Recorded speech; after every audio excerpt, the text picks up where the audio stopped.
The Lord be with you. And with your spirit. A reading from the Holy Gospel according to Luke. Glory to you, O Lord. The Lord said, "Woe to you, Pharisees! You pay tithes of mint and of rue, you have every garden herb, but you pay no attention to judgment and to love for God. This you should have done without overlooking the others. Woe to you, Pharisees! You love the seat of honor in synagogues and greetings in marketplaces. Woe to you! You are like unseen graves over which people unknowingly walk." Then one of the scholars of the law said to him in reply, "Teacher, by saying this, you are insulting us too."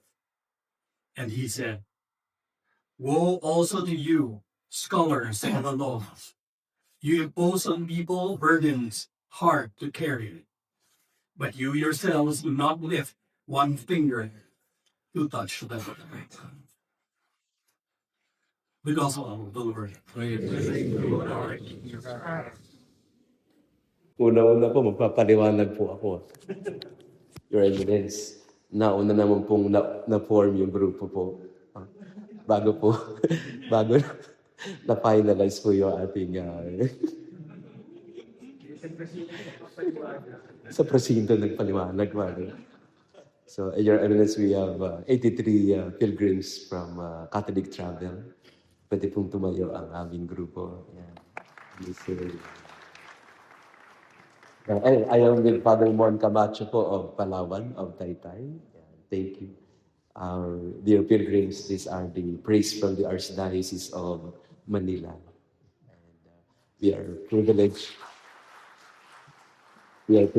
to celebrate the Mass with them on this occasion of the memorial of Saint Teresa of Avila. Your Eminence and Bishop Toby and dear friends, brother priests, our group has experienced many unfortunate circumstances and events in this pilgrimage. No?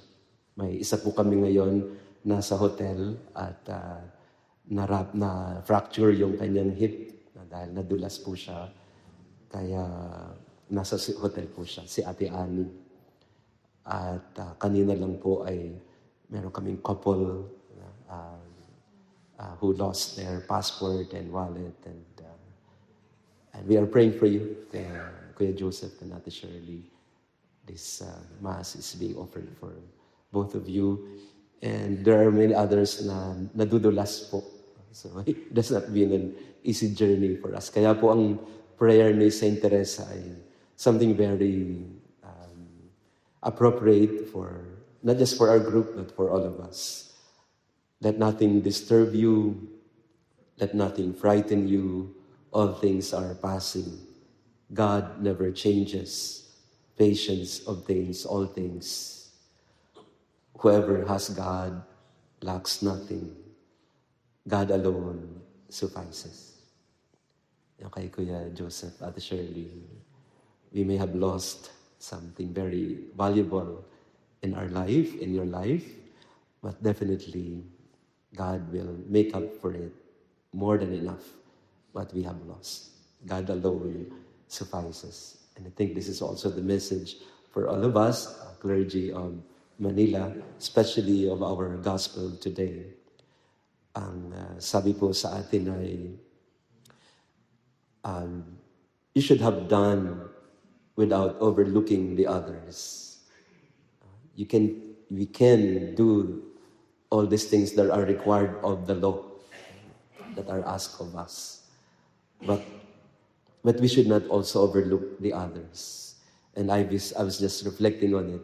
What are these others that the Lord is referring to?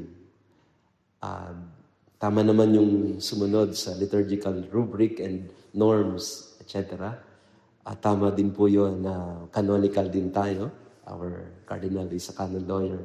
We are all called to follow the rubrics and the rigors of liturgy, theology, canon law. But the Lord is also reminding us let us not overlook the others. And it would be a good meditation point for our pilgrimage. What are these others that the Lord is asking us to do and to see and to meditate on? Lalo po doon sa second batch na pupunta ng Camino, magandang pagnilayan yon. What are these others that the Lord would want us to focus on? So, on behalf of my group, Your Eminence, before I end my reflection, si Father Mark din po pala, Munda, nandito rin. No? Hindi po siya sumama talaga sa clergy of Manila. May sarili din po siya. No? Akala nyo, ako lang. Ha? Father Mark Munda, pwede tumayo ka rin po para...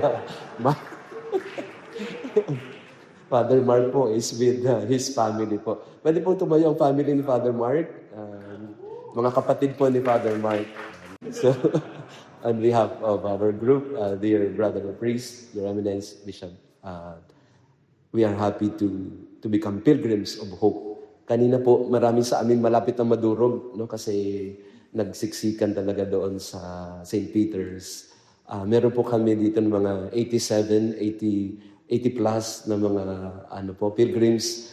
But they made it, no? Talagang tsinaga po nila yung napakainit, tsaka nagsisiksikan.